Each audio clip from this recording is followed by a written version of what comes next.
You sure the light carries that far? It should. There they are.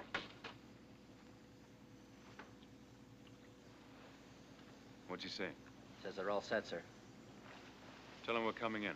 Come on.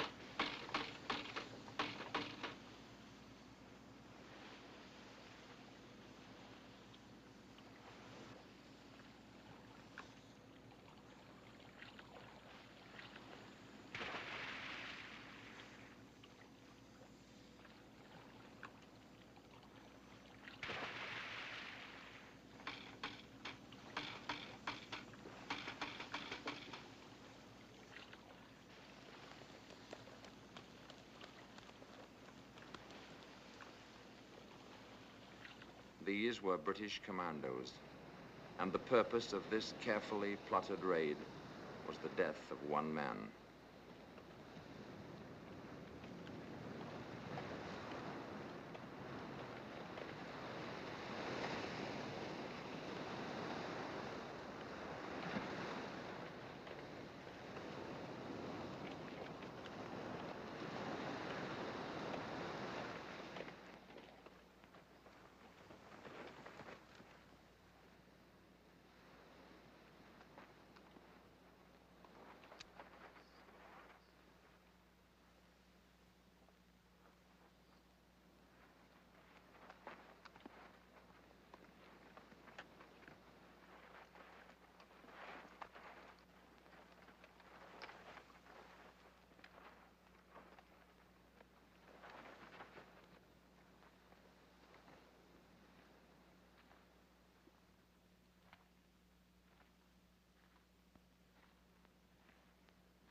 No use. Go on. Get out of my arms. No use, I tell you. Get out of here.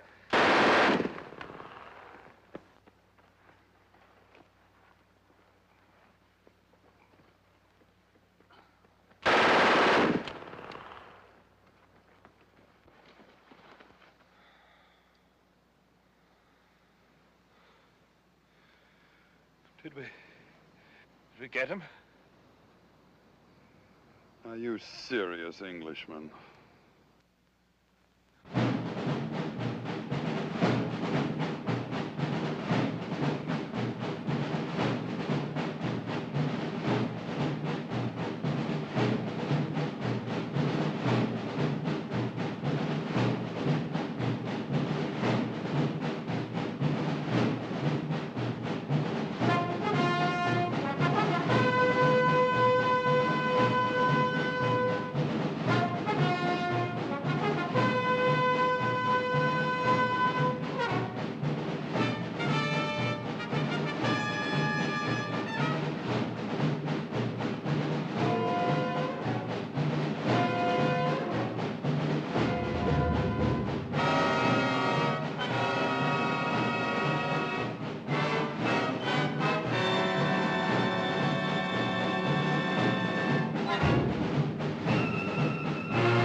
Gentlemen, the following order from General Auchinleck is to all commanders and chiefs of staff of the Middle East forces.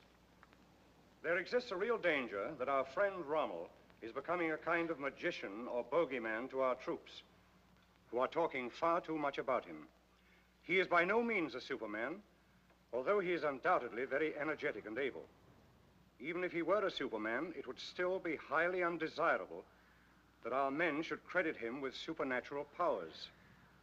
I wish you to dispel by all possible means the idea that Rommel represents something more than an ordinary German general.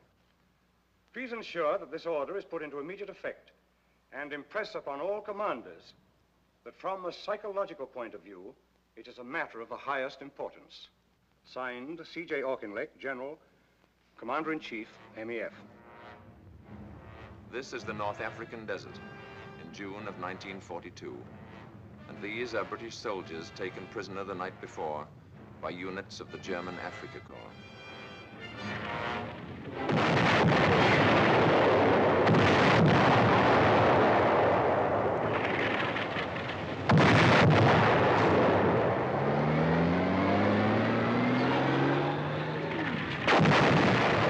Run, you fool! Run!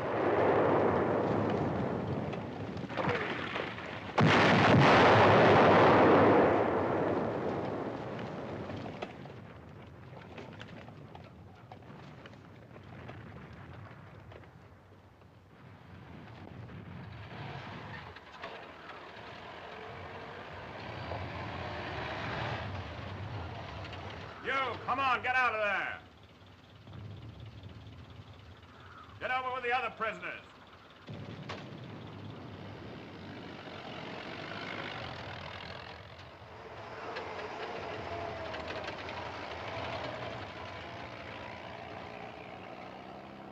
Who is the senior officer here? I am, I suppose. Come with me.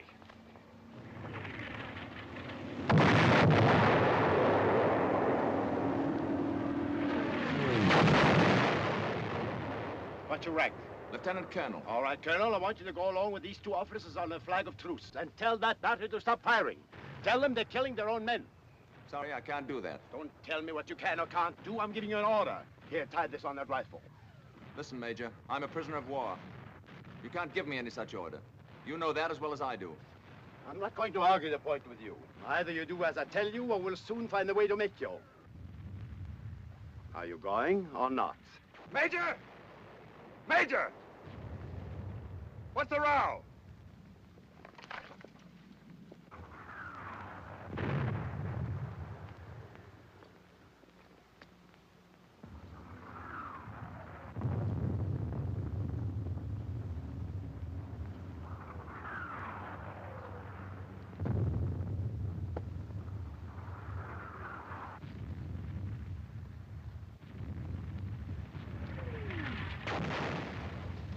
Field Marshal said you're right.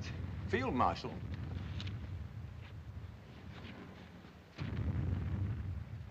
So this, then, was Rommel.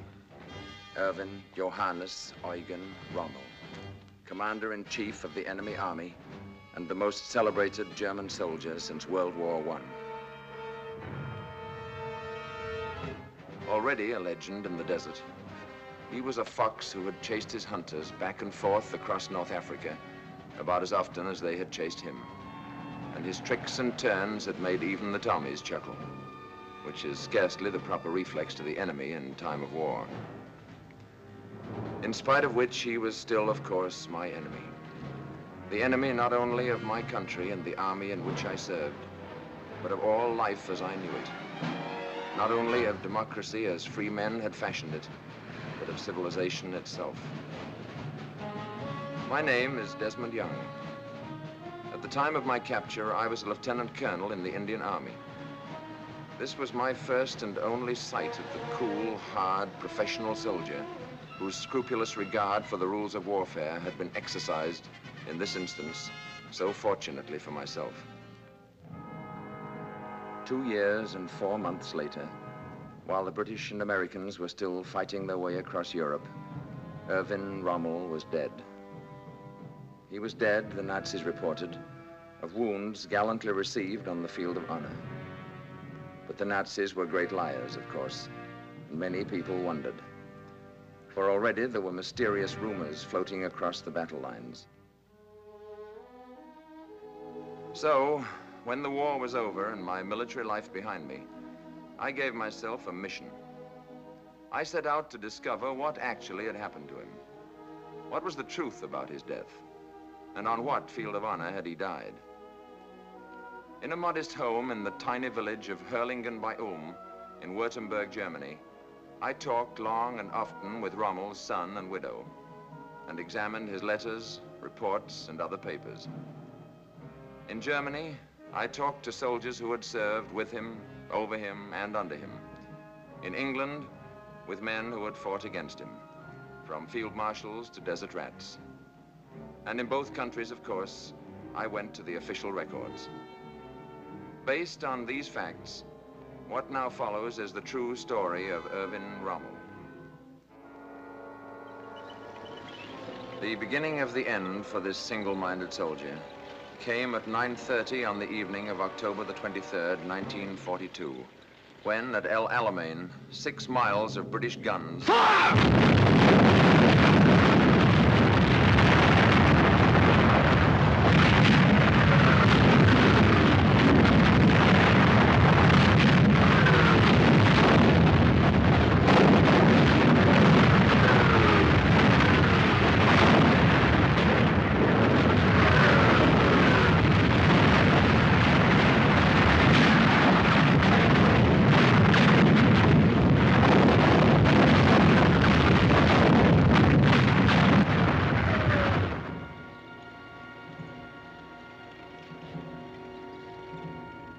I discovered that actually Rommel was not in Africa when the storm of battle broke.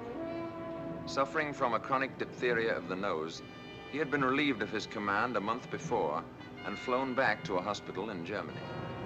But when the telephone rang at his bedside and a familiar voice from Berlin called on him once more, he rose and was in a plane on the way back to the desert within hours.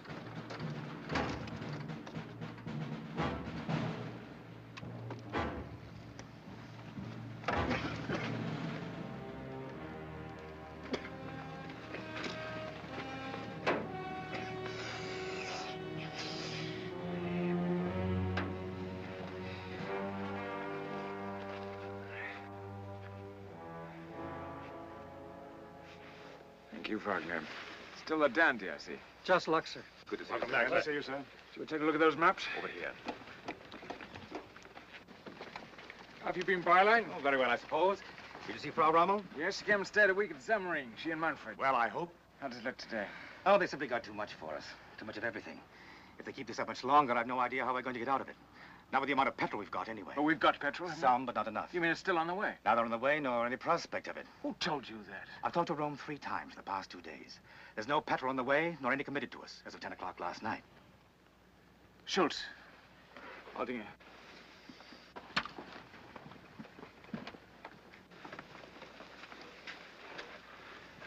What about the tanks? Did they come? None.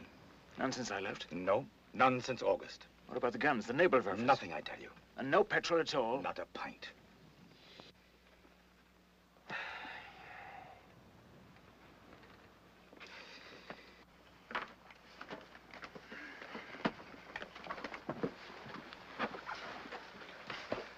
This is correct in the hour. Give me a stool, will you?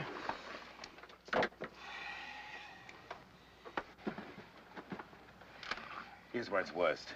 The 15th's in a bad way, barely hanging together. They drove everything What's in there. this? The Trent Division, they came in here. Yes, I see now. How far's this armor? No further. They're doing pretty well. Where are my maps?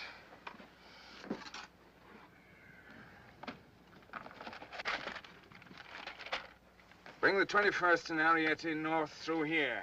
Move the 90th and Trento forward here. So they'll hook up. That's right. Now tell me this. Is Montgomery sending his infantry in first again? Naturally. And then the armor? That's right. Then let's give him a surprise. Let's send our tanks in first and blow a hole through that infantry. If it works, we'll be on top of his tanks before he knows what hit him, with our infantry pouring in to polish it off. Very good, sir. If it doesn't work, we'll know better than to try it the next time. Come on, Aldinger. You're not going up now, are you? Don't you think you ought to turn in for an hour or so first? After 3 weeks of being turned in, Where away, sir? let's head north and go in with the 21st.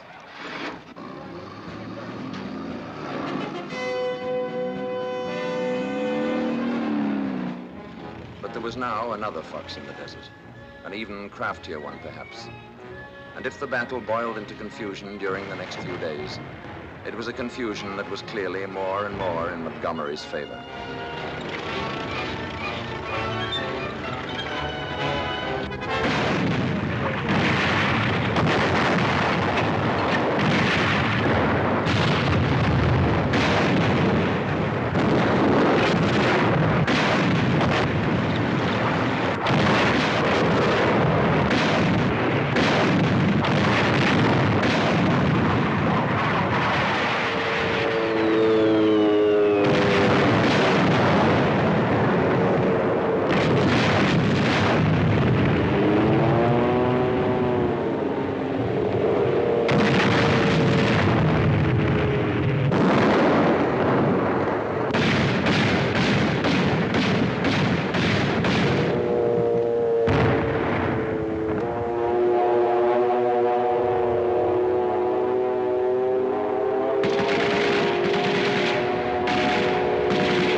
Have you found the field marshal yet? No, sir. He's up at the front again. I don't know how the men in the line feel about it, but so far as the staff is concerned, I'd just as soon have a commander-in-chief with a little touch of cowardice about him. Just enough to have him back here at headquarters every now and then. Keep after him, will you?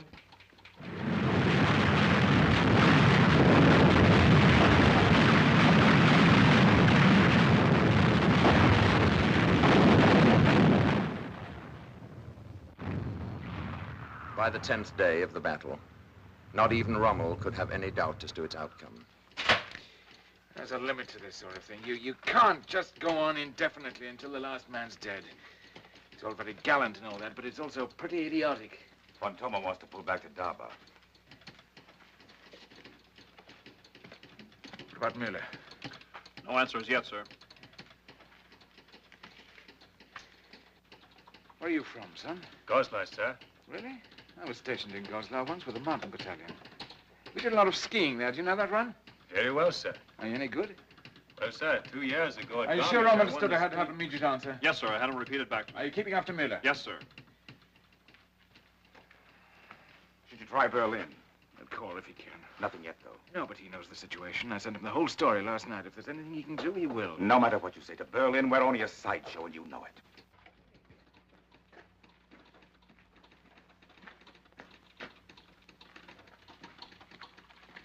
Well, what? Miller's in a bad way. How bad? Very, I'm afraid. If he doesn't pull back soon, he won't have anything to pull back. Well, where is he? Why can't we get an answer from him? His command car's gone. He's working in a carrier. And if he's got more than 40 tanks left, I'd be greatly surprised. How about the Italians?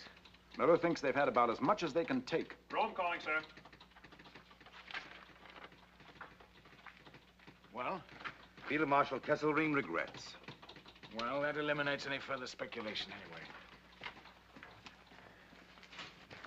It's now a simple matter of mathematics. With the petrol we've got left, we have two choices. We can remain here and be destroyed. Or we can pull out tonight and dig in somewhere for the next round. You think we still can? Pull out? Of course. Why not? Montgomery's got no petrol shortage, remember? No, but I don't think it'll be too difficult. Montgomery's a very deliberate fellow. He wouldn't dream of leaping after me the way I'd leap after him. He'd have to think about it a bit first. I don't see what else there is to be done. There's nothing else. Let's have plan C and notify all commanding officers to stand by for important orders. If we can move quickly enough... Berlin calling, sir. Who in Berlin? The Führer.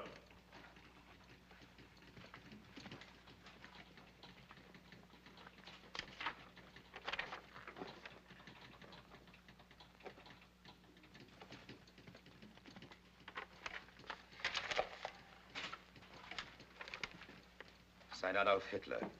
The situation requires that the El Alamein position be held to the last man. There is to be no retreat, not so much as 1 millimeter. It must be victory or death. I can't believe it. We still got Berlin? Yes, sir. Ask him to repeat that message. Yes, sir. I know, but it's not him, I tell you. It's those hoodlums again, those thieves and crooks and murderers, those toy soldiers, those dummy generals with their books and charts and maps and pointers. How can he listen to such nonentities? How can he even stand the smell of such filth? Why doesn't he slaughter the lot of them and use his own intelligence? I have you repeat, sir. Well, go ahead, read it. The situation requires that the El Alamein position be held to the last man. There's to be no retreat, not so much as 1 millimeter. It must be victory or death, signed Adolf Hitler. It's incredible. You're not going to pay attention to such nonsense, are you? It's an order, Byline, a military order from General Headquarters. A clear, straight, stupid, criminal military order from General Headquarters. And what are you going to do? Double the insanity by obeying it? We've got the best soldiers in the German army here. They may be just hanging on now, but they're still a force. They're still fighting. If we take them out now, they can fight again tomorrow. But this is sheer madness. It's out of the Middle Ages. Nobody has said victory or death since people fought with bows and arrows. Why, this is an order to throw away an entire army. If I may remind you, sir, here in the field, these men are yours, not his. I just can't understand it. I can. He's insane. He's not insane. He's... But neither am I.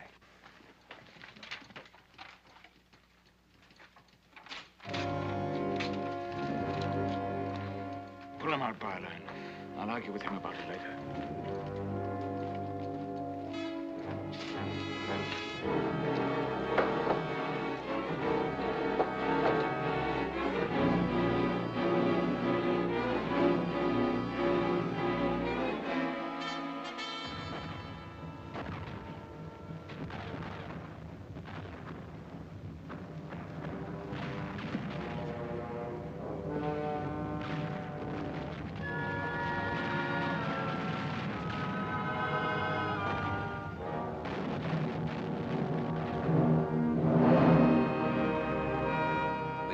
Came in Tunis, when the Axis forces were caught between the British, the Free French, and the Americans under Eisenhower, and surrendered unconditionally. But the Africa Corps went into captivity without its leader. For, a month before the end, Rommel had again fallen ill and been invalided back to the hospital in Germany.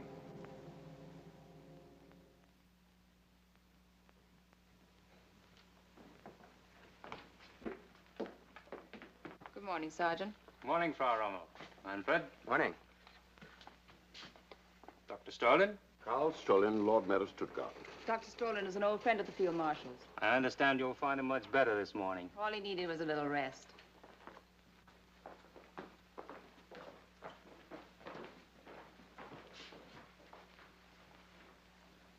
Frau Rommel, Manfred Rommel. And Dr. Carl Strolin. From Stuttgart? Not only from, but Lord Mayor of. And don't tell me he's on the list.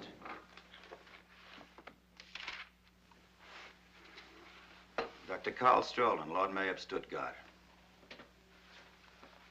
She says he's an old friend of the Field Marshal.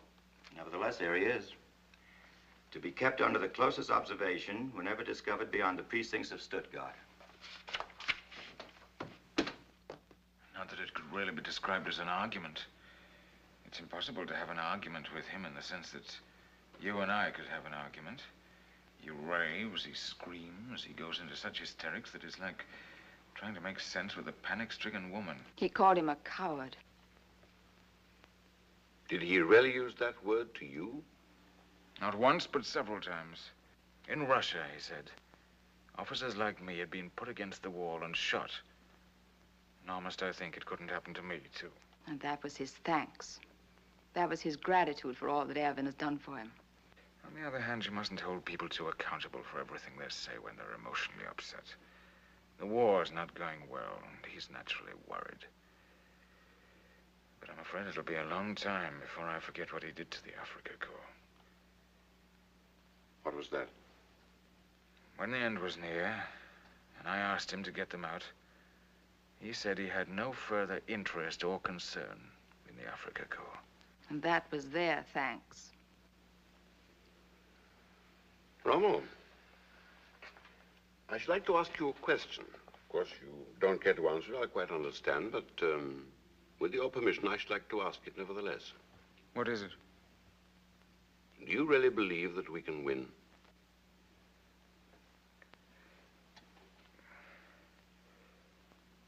I'll tell you what he believes. Yes? He doesn't think so. He told you that himself? He did. And he understands what that'll mean this time. Apparently. Then why do we go on? Because we have no choice. Because no country we're fighting, England, America, or Russia, will make peace with him. He admitted that. And it's the truth, of course. In other words, while he remains as leader of Germany, we must fight on until we're destroyed. Victory or death, as ever. So I take it that he didn't mention the obvious solution to the situation. What do you mean? Abdication. No, my dear Strolin. I'm afraid we must go, dear. Must you already? I have a train to catch. We'll come back after supper. Let's have coffee together. Goodbye, Strolin. It was good to see you again after all these years. We won't let it be so long next time. Do you think they really would, Father? Would what, son? Shoot you? No, of course not. That's just his wild way of talking. You mustn't pay any attention to that. Or shoot his greatest general. You shouldn't have said that in front of him. Come along and stop talking nonsense. Until this evening, dear? Come early, will you? He's a good-looking boy, isn't he? A very nice boy, too. But were you entirely truthful with him? About what? When you told him that he would never put you up against a wall? But of course. Has the possibility ever occurred to you that he might turn on you? But why should he? He's turned on others. He'll never turn on me. What about some of those fellows around him that don't like you? Himmler, Bormann, and that crowd. Don't they ever influence him? Very often, indeed. You don't think it's possible they might influence him against you someday? It's possible, yes, but I don't see that it's very likely. But in the remote possibility that they did, have you ever considered what might become of Lucy and Manfred? I've never thought about it. But what on earth are you getting at, anyway? I think you should. That's all. You haven't changed a bit, Doctor. You always were something of an odd fish. But there's no need for you to worry this time. We're in no danger, none of us. And if you take a word of advice from an old friend, you better not talk like that to everybody. I don't. Only to those I know very well and am very fond of. Goodbye, Rommel. Goodbye, Strolin. Come again if you can. I'll try.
An invasion of Hitler's European fortress was now clearly but a matter of time.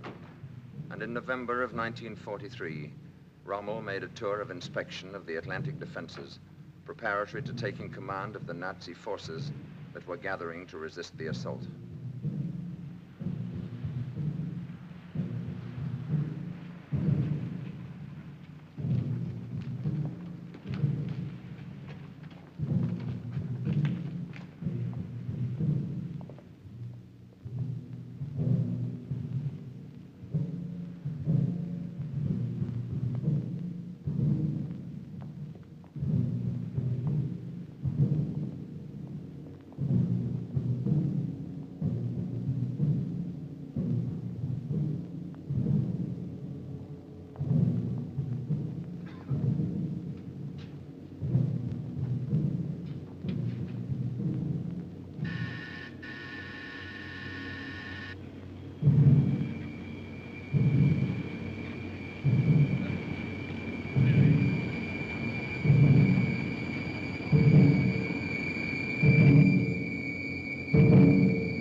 A month later, Rommel reported to Field Marshal von Rundstedt, supreme commander in the West, at the latter's headquarters in the Pompadour's Palace at Fontainebleau, outside Paris.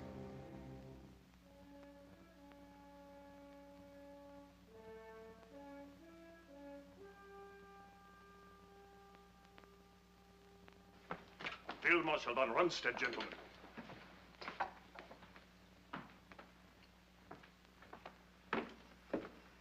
Ruger, Field Marshal. Gentlemen.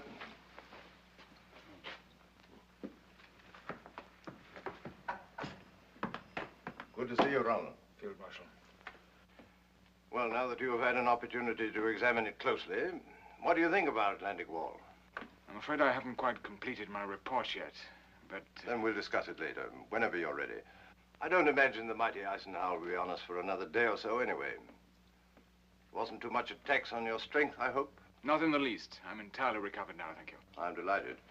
You're being well taken care of, gentlemen? Yes, indeed, sir. Bow, will you be so good as to divert our friends while Field Marshal Rommel and I have a few moments of private meditation? Yes, sir.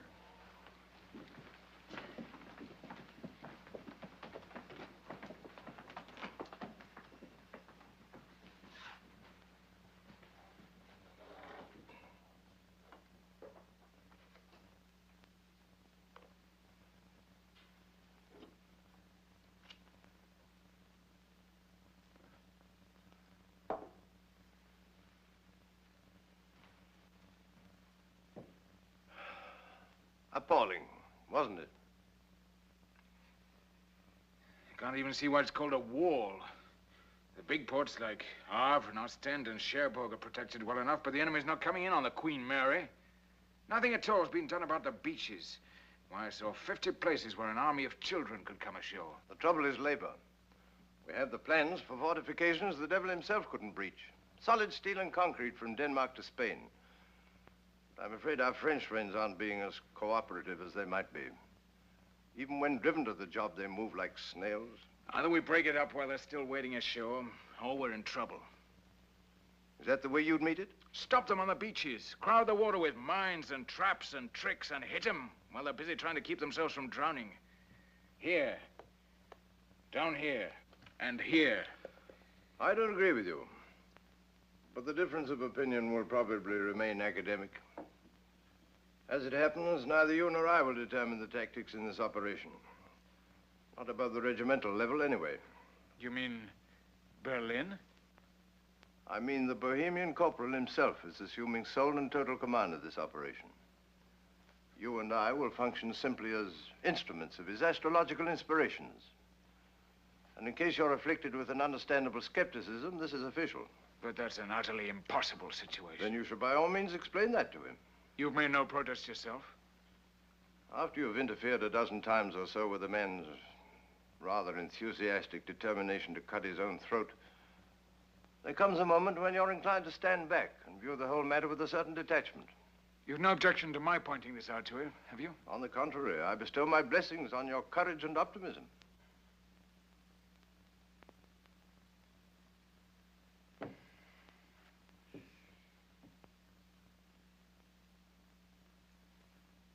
I'm told you once referred to me as a clown. The clown of Hitler's circus. Oh, did I? If so, I think you should know I've been a great deal more explicit about you, many times. Well, that's quite all right, Field Marshal. I find it almost impossible to keep my mind on anything harsh said about me. Did you say it? Whoever said it, you've given him ample reason to regret such a foolish remark. Thank you, Field Marshal. Not at all. Is there anything else? I don't believe so at the moment. One suggestion, perhaps, in view of our cordiality. If I were you, I wouldn't be altogether unguarded about what I had to say about this new strategic arrangement. I think you should know that from now on, you'll be under more or less constant observation here. From Berlin? Friends of the management, I believe. Have you any information as to why I should be singled out for such attention? Oh, but you're not. We all are. Apparently you didn't have it in Africa. But here on the continent, it's an honor that goes with staff rank. You too? My dear fellow, I'm the commander-in-chief.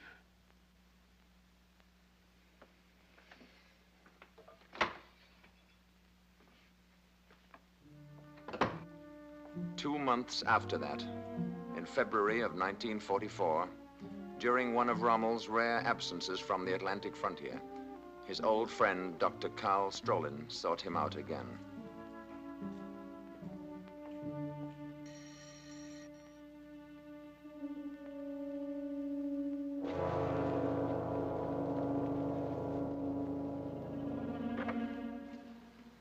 Good afternoon, sir. Good afternoon. Dr. Strolin to see the Field Marshal and Frau Rommel. Come in, sir.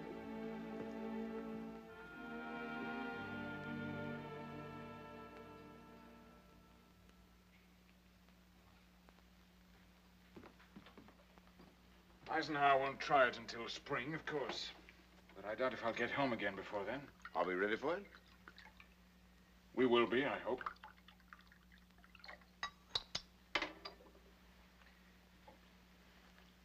To your very good health, Doctor. To yours, my dear Rommel. How do you know this room isn't wired? Wired? Why should it be wired? Does our friend Himmler have to have a reason for wiring a room? No, I don't suppose he does. But I don't think you have to worry about this one. Why?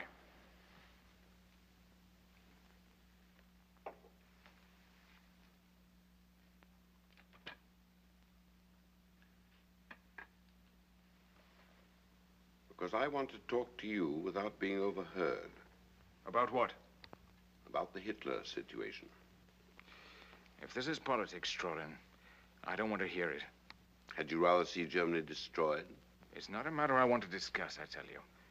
And I'm surprised at you. That's a communist position. Oh? Is it? Defeat against him, all that sort of thing. Unite us. Would you call General Beck a communist? Of course not. Or Karl Gödler, the Lord Mayor of Leipzig? I've never heard that he was. What about Falkenhausen? No, but... What about Heinrich von Stupnagel? No. And von Neurath and von Hassel? Are they communists? Are you trying to tell me seriously that men like that are questioning his leadership? Not just questioning it. They intend to end it. You mean you've talked to those fellows yourself? To them and to many others, and not only soldiers either. Churchmen, labor leaders, lawyers, doctors. Members of the government even. Not too many of them, but sound men. Every one of them. How long has this been going on? Since 38. And what exactly are you after? One, we want to get rid of Hitler and his gang. If we are to be defeated, then we prefer to be defeated as human beings, not as barbarians. Two, whether we win or lose, we want to live again like decent people, without fear. Look, Strowman, I don't want to get mixed up in this thing. What they do in Berlin is their business, not mine. I'm a soldier, not a politician. You still think you're perfectly safe? Who knows who's safe and who's not in a situation like this? Under a sane man, you'd know. That's a lot of rubbish. And you know it. Well, I hope you're right. And perhaps you are. After all, you are his favorite, and I can think of no one who's ever questioned the deep and enduring gratitude that he's always shown to those who've served him well. No one's in any danger here who does his job properly. Oh, then, of course, you have nothing to fear. And if something did happen, unpredictably, you'd still have the comfort of knowing that the lives of Lucy and Manfred would be safe and snug in the soft, gentle, tender hands of that brave little band of patriots he's gathered round him. I'm afraid that kind of talk doesn't amuse me. I'm not trying to amuse you. I'm merely reflecting on your extraordinary good fortune. I wish you'd think about that, too, sometime. Not the blood on his mouth, but what a godsend he is to you personally. Not only in your home, but in the field as a soldier. How many other generals can boast the favor and support of a leader so gifted in the arts of war? That's enough, Strolin. But surely you haven't forgotten how brilliantly he refused to be seduced into an invasion of undefended England right after Dunkirk? Or how brave he was at Stalingrad when von Paulus wanted to withdraw from the trap? What other man on earth would have had the courage to send that brief, simple, thrilling command? Don't retreat so much as a millimeter, victory or death. Would Napoleon himself have dared? That's enough, I tell you. Afraid even to think about it. Stop talking to me as if I were a child and you were schoolmaster. Don't you think I know what you mean? But what of it? Who asked me for my opinion? And suppose I told them what I thought, that what they're doing beyond every other consideration is stupid to the point of imbecility. Who do you think would listen to me? Have you ever tried? Of course. I've been told to mind my own business. And who's to say they're not right? Surely you are naive enough to think that a soldier must approve of every detail of his government before he can fight for it. What army could exist like that, with every man in it free to decide what he will or won't do? The truth is that a soldier has but one function in life, one lone excuse for existence, and that is to carry out the order of his superiors. The rest, including government, is politics. And if I must remind you again, I'm a soldier, not a politician. What the government does... Oh, stop hiding behind that bloody uniform of yours. What do I care about your philosophy of the soldier? All it means to me is that you're terrified and hiding under a lot of rubbish about the functions of a robot. Have you forgotten that I've known you for 20 years? Why, I know exactly how you feel about that abomination in Berlin. What I can't understand is this chicken-hearted willingness to go marching right down into hell with a beast you loathe and despise. Where's all the sense and courage you have in the field? Haven't you any of it here? I think you better get out of this house. Now. Not until you've shown an old friend the decency of honesty with him. And if reason won't work, very well, then I'm prepared to go further. But I've no intention of stirring from this room until the truth has passed between us. Or had you rather I call the guard and charge you? That you will never do. And may I ask why you know so well what I will or won't do? Because Lucy told me that you wouldn't. You've already talked to Lucy about this? Of course.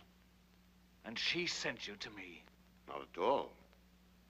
She merely told me how you really feel about our sainted leader and his glorious reign over Germany.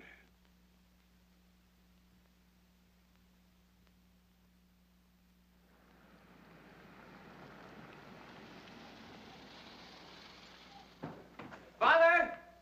Father, the car's here! We saw it. Will you please not shout? I've told you that a dozen times. He's just excited. I know, but I'm tired of telling you. He's all right. He's still only a boy, remember, in spite of that uniform. Of course. Take care of yourself, dear. You're not cross with me, are you? For what? For speaking to Dr. Strolin. No, of course not. Is he right? I don't know. I can't make up my mind. But that's a dreadful thing he proposes. A great, tremendous, dreadful thing. I don't know that I can go along that far with him. Then you shouldn't, if you don't think he's right. I didn't say he wasn't right, but even so, is that the only way to handle it? Treason. For that's what it comes down to, no matter how right you think you are. You think it would be better to let things go along as they are? No, I don't, but there must be some better way of handling it. I mean, if I could see him alone again and explain this situation to him. Can you tell me how a man can fight a war under such conditions? Isn't it enough that we're facing an invasion without... No, never mind now. You don't have to decide this minute. It'll come to you when it's time. What do you think, really? I can't tell you, dear. I don't know. But never mind now. When the time comes, something will tell you. You better go along now. You're late already. Write to me every day, will you? I will. This is just a little something for the journey. Thank you, darling. Goodbye, sweetheart. And don't worry about me. I'll try not to.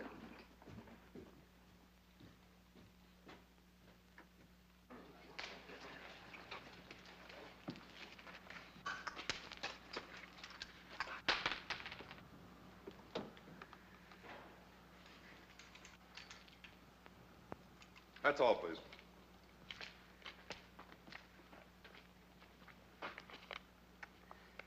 Goodbye, son. Take care of your mother. Be a good soldier. Make me proud of you. I'll try, Father. Are you going to bring us back, Montgomery? The minute he steps ashore. Goodbye, darling. Goodbye, darling.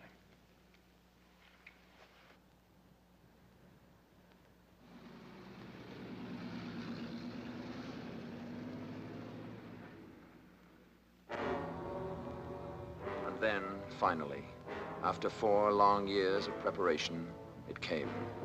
D-Day.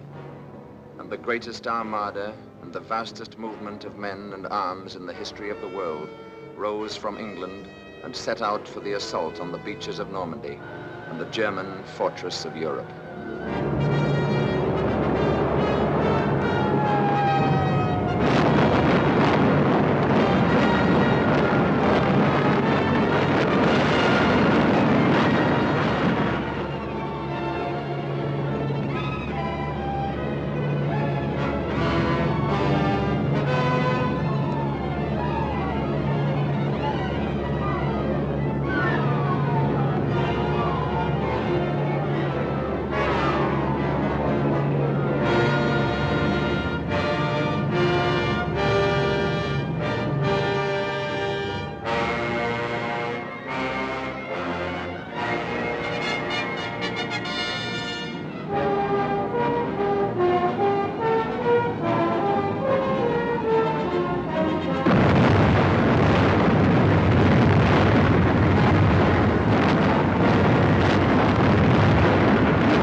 From the moment the Bohemian corporal promoted himself to the supreme command of our forces, the German army has been the victim of a unique situation.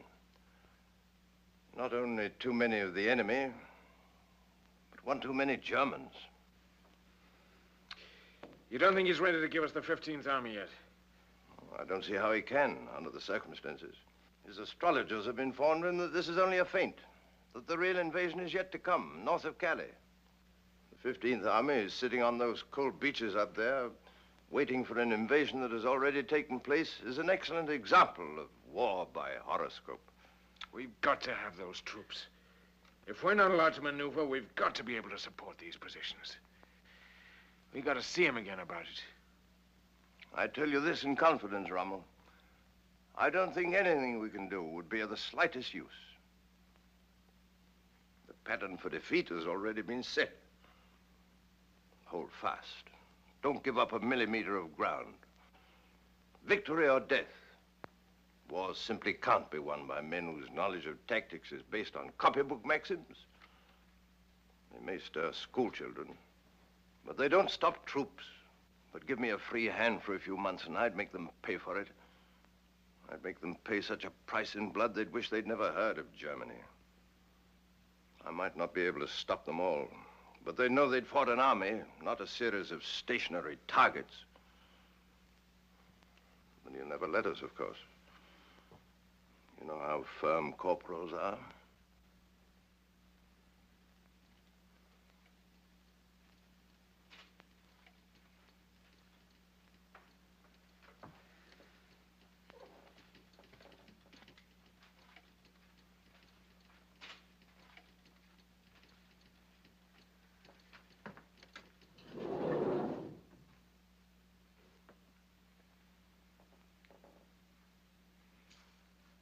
Do you happen to know Karl Strolin? Strolin? The Lord Mayor of Stuttgart. I remember that name from somewhere. Or Dr. Goerdeler of Leipzig. You too? Every day that passes, every minute of the day, convinces me more and more that theirs is the only possible solution. Your words, you must understand, mystify me. They propose to arrest him, take over the government, and move immediately to make peace with Eisenhower. I shall, of course, deny that this conversation ever took place. But that's a particularly childish idea. Eisenhower's not going to make a separate peace. And why should he, with things going so well as they are? That part of your plan is doomed, obviously, from the start. But you don't disagree with the basic proposal? I'm sorry, but I don't believe I heard the question. In any case, if they came to you for counsel or advice, would you receive them? Oh, no. No. No, I'm afraid not, Rommel. It's too late. Much too late. Even if they moved immediately? You misunderstand. Not too late for that. Too late for me. I'm 70 now. Too old to revolt. Too old to challenge authority. However evil.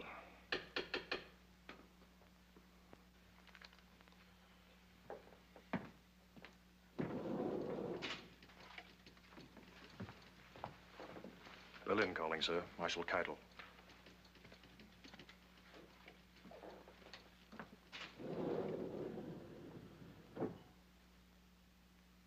Keitel?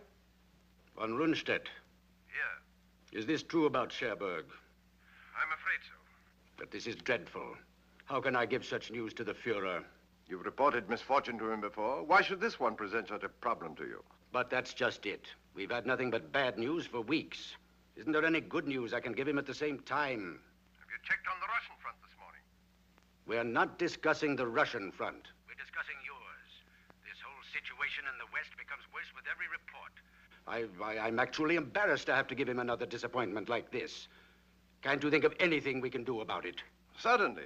Give us those 90 divisions of the 15th Army who are sitting around Calais playing cards. You know that's impossible. The Fuhrer has already explained the necessity for leaving them there. Very well, then. Give us permission to pull out of Normandy and set up a line that we can defend properly. Your orders are to fight where you are, and that's exactly what he expects you to do. Is it possible you have no better suggestion than that? One very much better, in fact. Make peace, you idiot.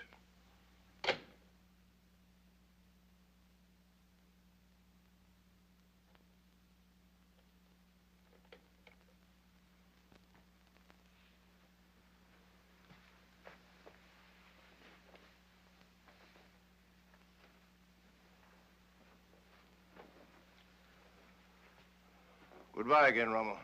He'll never report that. This very instant, he's knocking at the corporal's door, whimpering with happiness. You must never forget this, my dear fellow. Victory has 100 fathers. Defeat is an orphan. Within 24 hours, you'll be named my successor. And I extend to you my deepest sympathy. That's nonsense. He'll never let you go.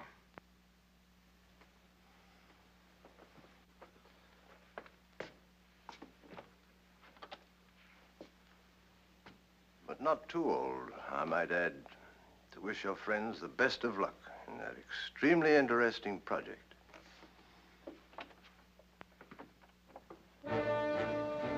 Meanwhile, with their beachheads irretrievably secured, Allied tanks and men had fanned out across France and begun their race for the Rhine.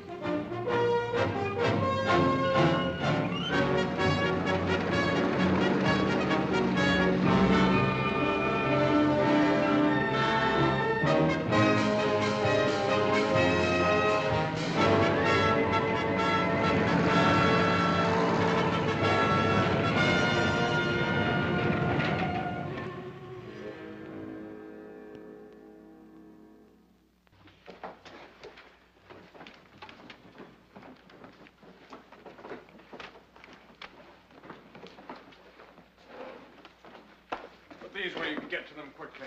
Also those files there. Keep the key yourself and use your own judgment about the rest of it. Very good, sir. Field Marshal.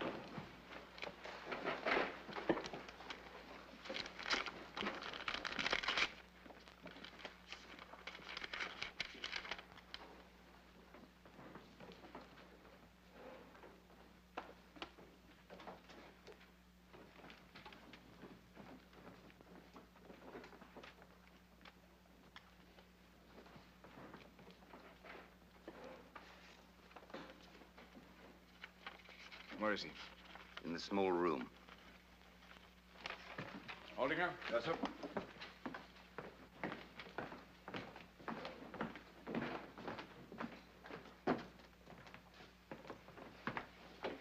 Colonel? I'll try to be as brief as possible, Field Marshal. Perhaps you better keep an eye on the corridor. Yes, sir.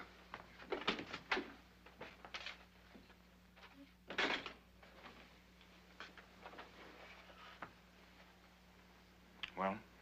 We're faced with an immediate decision, sir. 3 of our men were arrested in Berlin yesterday. They'll be made to talk, of course. But fortunately, their knowledge of the people involved is limited. Nevertheless, in the opinion of everyone concerned, there's no more time to be lost. We must act at once. Then it's all set. Definitely. So I understand, sir. The General's extremely anxious to know if you're in a position to speak now for the commanders you mentioned to him. At my word, from this instant, they're prepared to follow my lead.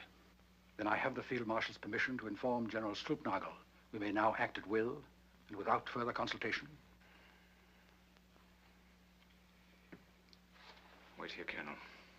Come with me, Ruger. Clear this room, Aldinger. Yes, sir. Outside. Never mind about that. Outside.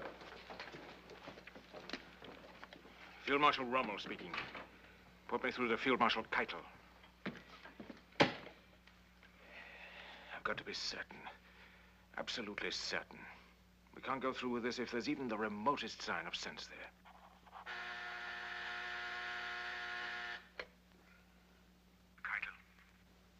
Rommel? Now listen very carefully, Keitel. I've got to see the Führer at once, somewhere in France. I can't explain on the telephone, but you must make him understand that it's a matter of the greatest urgency. I suggest tomorrow morning. On June 17th, they met in Hitler's underground stronghold at Magival, near Soissons. This is an extremely difficult duty, my Führer. But circumstances leave me with no choice. We've reached a crisis on this front that calls for a decision on the very highest level. But you've said that. You've said that before. And every time I talk to you, we're facing another crisis. When the enemy has overwhelming superiority on land, at sea, and in the air, and continues to grow stronger with every hour, while we grow weaker at the same rate, that to me is a crisis by any standards that I understand. A crisis that should be examined promptly and realistically. That's you. That's you, like always. When everything's going well, you're willing enough. But at the first sign of a difficulty, you become a defeatist, complete defeatist. Are you perhaps interested why you didn't succeed von Rundstedt? This is why! But maybe I'd been better if I had replaced you altogether. Have you perhaps a little confidence in me? More, it would seem, than the Führer has in me. May I continue? And what my Wehr bombs are doing to London, has no one told you? No one? Yes, sir. But why not to the beachheads? Because that's not their purpose. They have not that accuracy. They need a whole city for a target, and they cannot miss. Then why not the embarkation ports? Plymouth, Southampton, Portsmouth. No! That's exactly what I mean when I say you're no good at thinking above the battlefield. The British don't care for those villages. It's their London that they love. They don't want to see it destroyed the way I'm going to destroy it. In 2 more weeks, remember my words, they'll be screaming for surrender. Just wait, you'll see. To continue, sir. The struggle is over on this front. Within these 2 weeks that you mentioned, you must be prepared to see the enemy break through our lines and push out into the interior of France. Militarily, the end is already in sight. We have nothing more to throw in. What is it you're proposing? That we surrender? I give you the facts, sir. I only ask that you draw the proper conclusions. Proper to whom? To you! I suggest to you, Rommel, that you confine your genius to fighting and leave the conduct of the war to those who are responsible for it. My apologies, sir. Now, if the Führer will honor me with his advice. That V weapon, for your information, happens to be only the first in a whole series of weapons that will completely revolutionize all warfare. I have a second 100 times as powerful and a third in mind. 1,000 times more destructive than the second. But the crisis under discussion is now, sir. I have a dozen others, all of them capable of turning the whole course of the war. But what about now, sir? What are we to do tomorrow morning? While you've been deciding that all is lost, we've been working miracles, determining the course of history for centuries to come. In the workshops, in the laboratories, we've been turning out machines of destruction such as the enemy has never dreamed of. I have one in mind. I have the weapon in mind.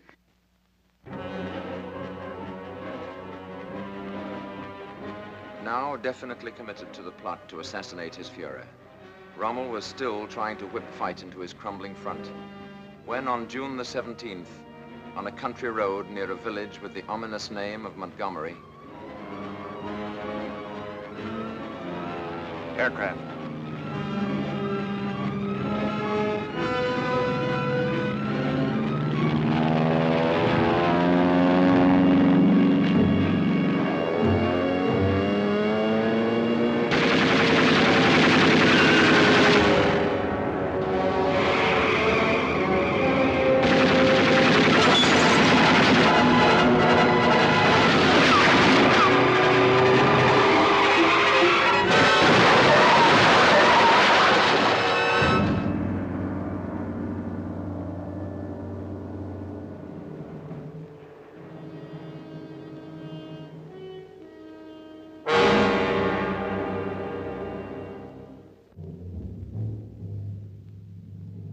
Later, on July the 20th, while Rommel still lay unconscious in a hospital in France, Adolf Hitler and his staff gathered for their fateful conference in a fortified barracks at his headquarters in East Prussia.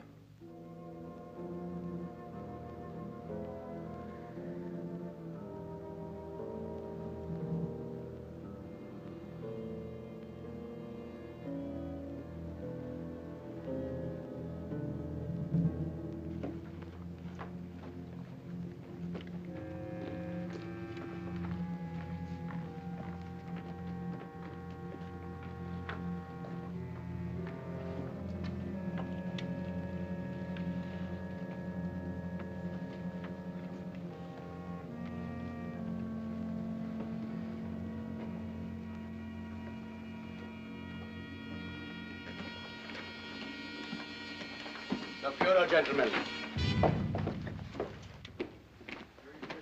He handles his panzers like a cavalry officer.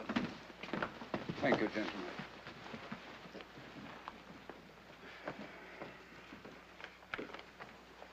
My Fuhrer. Yes? Stauffenberg, sir. Yes, Stauffenberg, of course, from General Fromm. Yes, sir. Good to see you again. Thank you, my Fuhrer. Gentlemen, your attention, please. Excuse me, please. I have a report from General Fromm.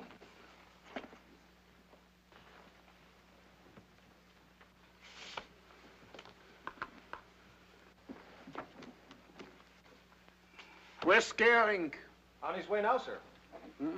Well, when you're fat, you don't move so fast. Huh?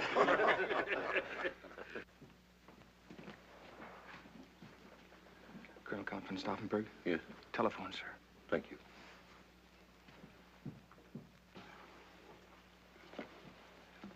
Excuse me.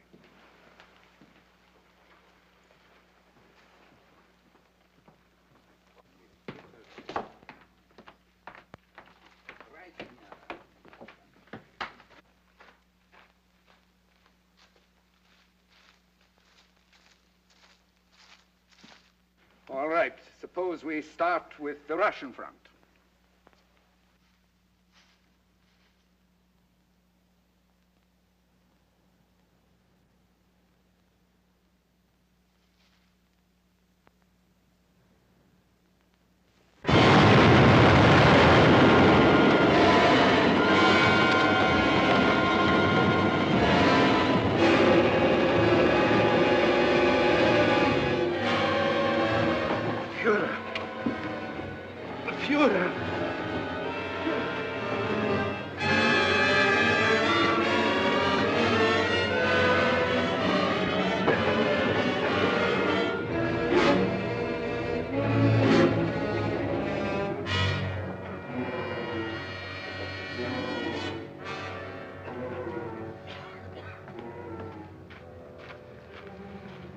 Are you all right, my Fuhrer? I'm all right. For that failure, 5,000 suspects paid with their lives during the few days that Hitler spent in hospital. As for Rommel, recuperating at Hurlingen from injuries that would have destroyed any but the toughest of men, all public mention of his name suddenly stopped, and a complete and official silence settled over the very subject of the nation's most celebrated soldier. For 3 months, he remained in this sinister isolation until the afternoon of October the 13th in 1944. Keitel? How are you, Ronald? Getting along, thank you. Well enough yet to come up to Berlin? I'm afraid not yet. In another week or two, perhaps. Why? I could send a special train for you. That's very good of you, but I really don't feel up to it yet. Is there some particular urgency about it? How soon do you think you'll be ready for another command? Another 2 weeks, I suppose. 3 at the most. If we send someone there, would you be able to discuss the situation with him? Of course. Very well, I'll send Bergdorf. You know him, don't you? I've met him. Suppose I have him drive down tomorrow morning. Would that be convenient for you? Perfectly. He'll have full information and instructions. Will you give my best regards to Frau Rano? I will. And thank you very much. Goodbye, then. Goodbye.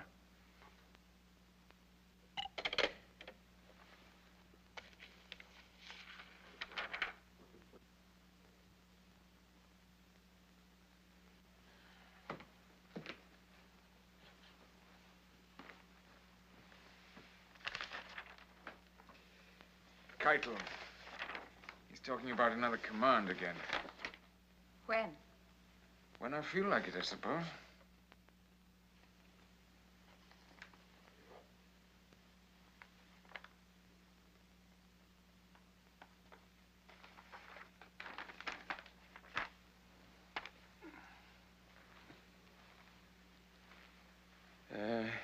He sent his best regards to you.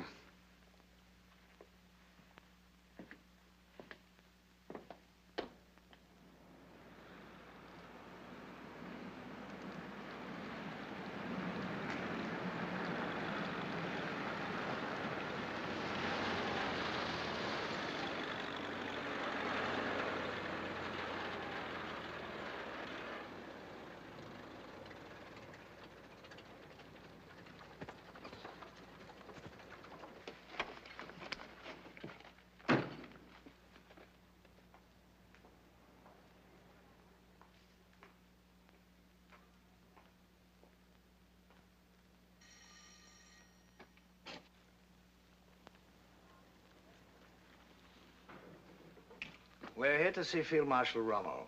I'll tell him, sir. Would you tell him that... Come in, Bogdorf.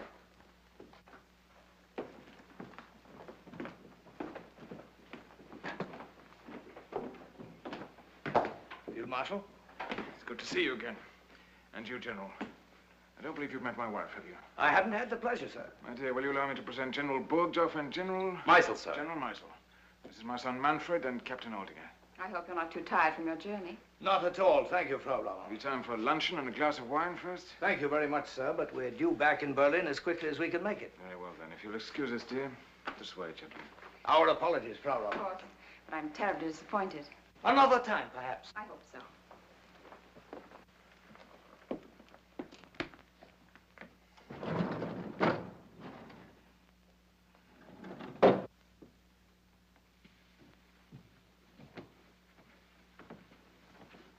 I hope it's the Russian front, don't you?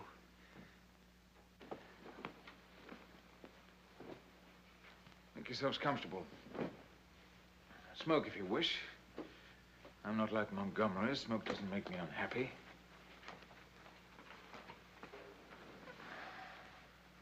At your service, gentlemen. We come directly from the Fuhrer, Field Marshal. Yes? And what we have to say to you comes directly from his lips. Yes? Our instructions are to tell you first of his deep appreciation of your many heroic services to the state. Go on.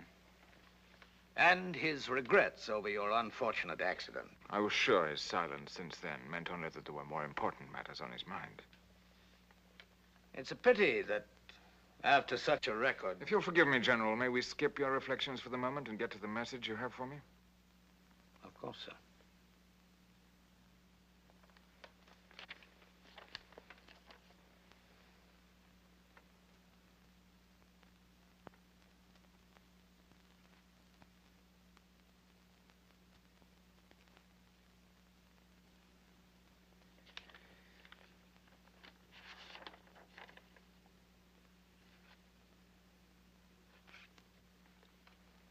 You'll observe that the charges are supported by an overwhelming body of testimony. I can read, thank you.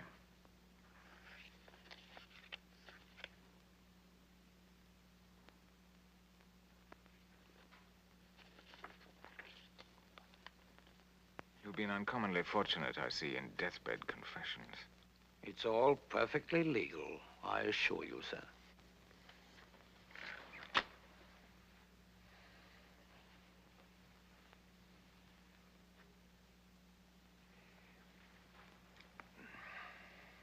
You may inform the Fuhrer that I look forward to answering these charges in court.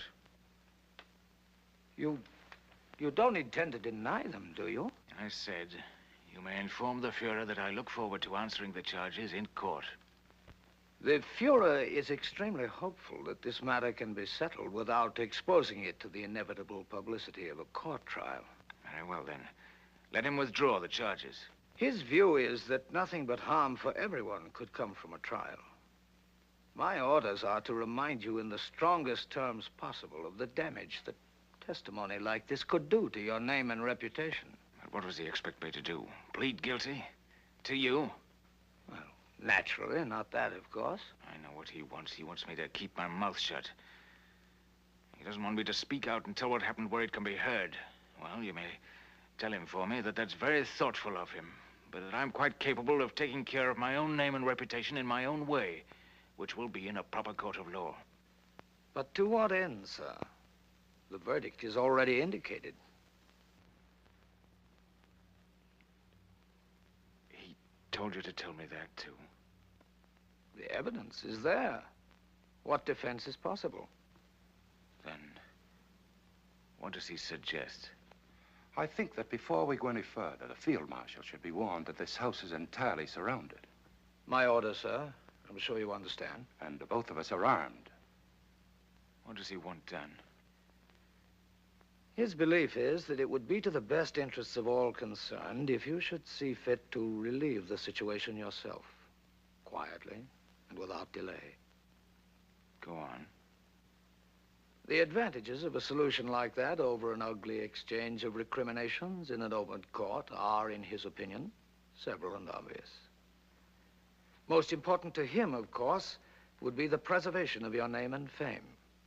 And he would see to it himself that not the slightest suspicion would be attached to the way of your going. As far as the rest of the nation would know, you succumbed finally to your war wounds. That would be the official announcement.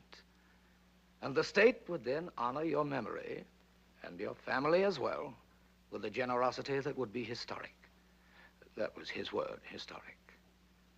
Your name would live on in the glory it once deserved, while your wife and son would never want for either safety or comfort as long as they lived.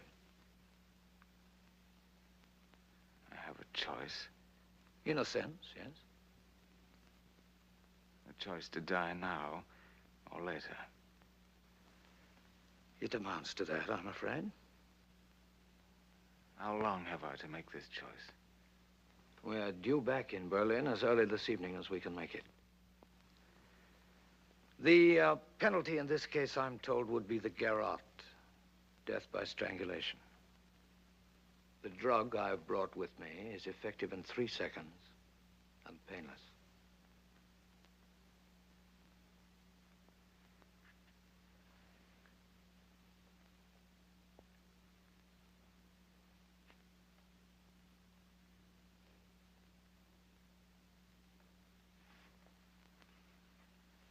Tell him for me that in spite of the disadvantages you've been kind enough to point out, I'll take the trial.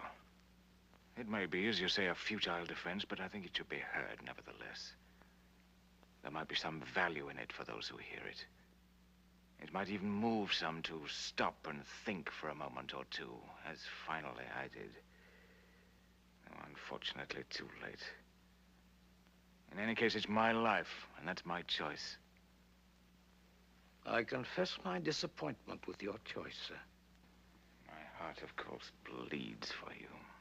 The unfortunate part of it is that if you insist on a trial, I have no authority to offer any guarantees for the safety and comfort of your son and widow.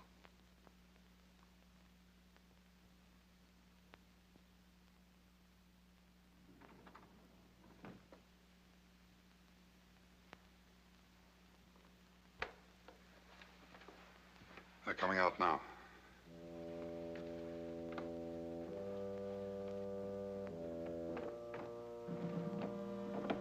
All over, sir? I believe so. We'll wait outside, sir. I won't be long. No, we hardly expected such a...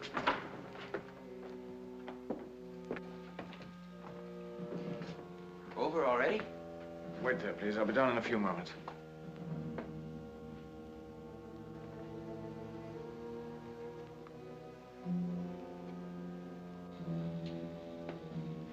What is it, Owen? I want you to be strong, darling. I want you to be very strong and very brave. Do you understand? I've got to go away now, and I won't be back. Do you want me to tell you any more? There's no way out. No. But it won't be too terrible. They're giving me a drug. It's painless and effective immediately. We're leaving now, and I'll do it as quickly as possible. We've got guns. Can't we make a break for it? No, there's nothing that can be done. They've thought of everything.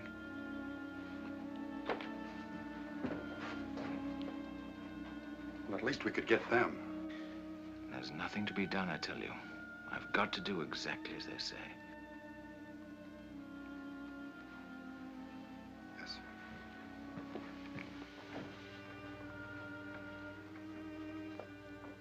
Are you going to be brave now? I don't know. You and Manfred will be all right. They've assured me of that. And nobody's to know about this but us. Are you sure there's no other way? No other, darling. Have you told Manfred yet? I'll tell him when I go down. No. Let me tell him. I can tell him so much better.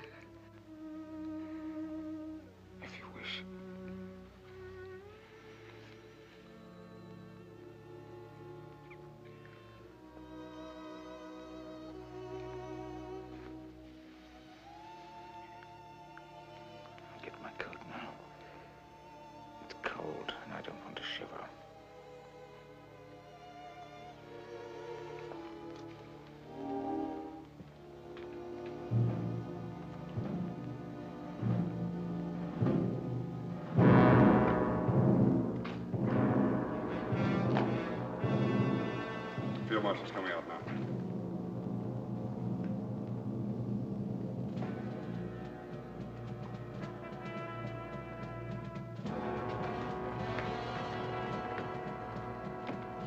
You going now? Why not? But are you well enough? Of course. I've just been taking it easy on you with your mother. Is it Russia?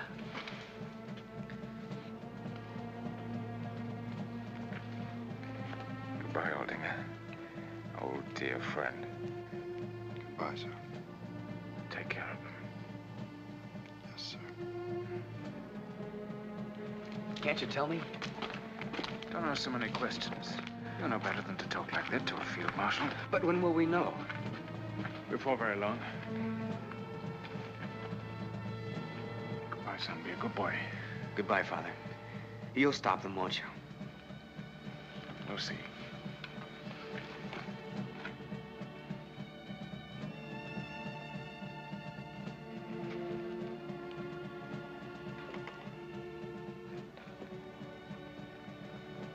Goodbye, dear.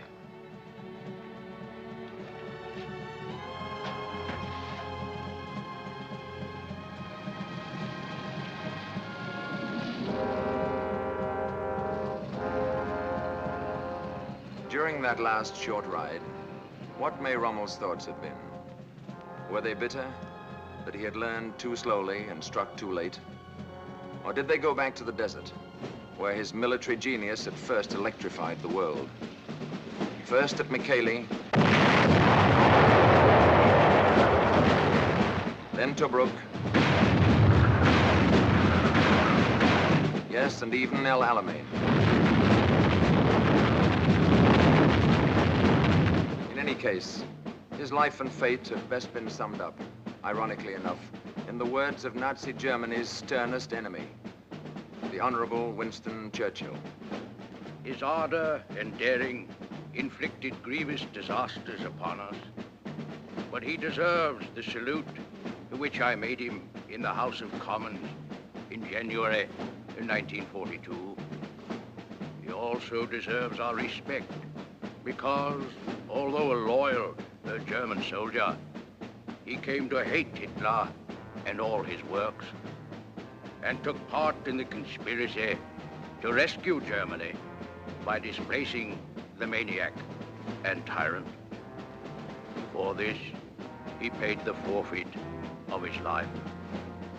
In the somber wars of modern democracy, there is little place for chivalry.